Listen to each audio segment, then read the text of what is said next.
सोचकर शीतला माता धरती पर राजस्थान की डुंगरी गांव में आई और देखा कि इस गांव में उनका मंदिर नहीं है और ना ही उनकी पूजा होती है। माता शीतला गांव की गलियों में घूम रही थी। तभी एक मकान के ऊपर से किसी ने चावल का उबला पानी नीचे फेंक दिया। उबलता पानी शीतला माता के ऊपर गिरा, जिससे कि माता के शरीर में फफोले पड़ गए। शीतला माता के पूरे शरीर में जलन होने लगी। वो गांव में इधर उधर भाग भाग के चिल्लाने लगी, अरे मैं जल गई, मेरा शरीर तप रहा है, कोई मेरी मदद करो। लेकिन उस गांव में किसी ने माता की मदद नहीं की। वहीं अपने घर के बाहर एक कुम्हारन महिला बैठी थी। उस कुम्हारन ने देखा कि वो बूढ़ी माई पहले से ही बहुत जल गई है। उसके पूरे शरीर में तपन है, पूरे शरीर में फफोले पड़ गए हैं। वो तपन को सहन नहीं कर पा रही है। तब उस कुम्हारन ने कहा कि माँ तू यहाँ आकर बैठ जा, मैं तेरे शरीर के ऊपर ठंडा पानी डालती हूँ। कुम्हारन ने उस बूढ़ी माई पर खूब सारा ठंडा पानी डाला और बोली, हे माँ, मेरे घर में रात की बनी हुई रबड़ी रखी है, थोड़ा दही भी है, तू दही राबड़ी खा ले। जब बूढ़ी माई ने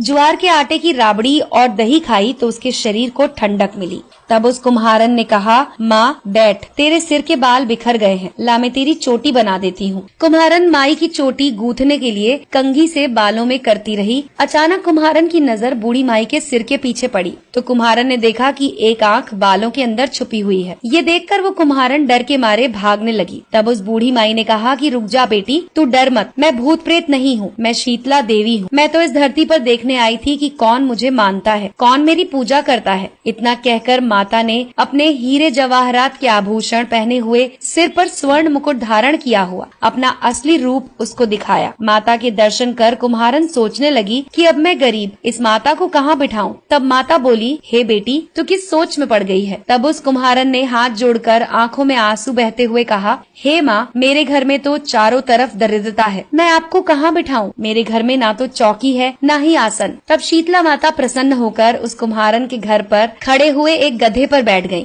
और हाथ में झाड़ू, दूसरे हाथ में डलिया लेकर उस कुम्हारन के घर की दरिद्रता को झाड़कर उस डलिया में भरकर फेंक दिया। उस कुम्हारन से कहा कि बेटी, मैं तेरी सच्ची भक्ति से प्रसन्न हूँ, अब तुझे जो भी चाहिए मुझसे वरदान मांग ले। कुम्हारन ने हाथ जोड़कर कहा कि माता, आप इसी गाँव में स्थापित होकर यहीं रहो और जिस प्रकार आपने मेरे घर की दरिद्रता दूर की है, वैसे ही जो भी होली के बाद सप्तमी को भक्ति भाव से पूजा कर आपको ठंडा जल, दही और बासी ठंडा भोजन कराए, उसके घर की दरिद्रता को साफ करना और उसकी पूजा को जरूर स्वीकार करना। नारी जाति का अखंड सुहाग रखना, उसकी गोद हमेशा भरी रखना। साथ ही जो पुरुष शीतला सप्तमी को नाई के यहाँ बाल ना कटवाए, धोबी को कपड़े ना धुलाए और पुरुष भी आप पर ठंडा जल चढ़ाए, नारियल का फूल चढ़ाए, तो आप उसके धंधे और व्यापार में कभी दरिद्रता न आने देना। तब माता ने तथास्तु कहा और उस कुम्हारन को वरदान दिया और ये कहा कि मेरी पूजा का मुख्य अधिकार इस धरती पर सिर्फ कुम्हार जाति का होगा। उसी दिन से डुंगरी गांव में शीतला माता स्थापित हो गई और उस गांव का नाम हो गया शील की डुंगरी। शील की डुंगरी में शीतला माता का मुख्य मंदिर है। शीतला सप्तमी पर वहाँ बहुत बड़ा मेला लगता है। इस कथा को सुनने के बाद घर की दरिद्रता का नाश होने के लिए शीतला माता से सभी लोग मनोकामना करें और शीतला माता से मनोकामना में मांगे कि आपकी दरिद्रता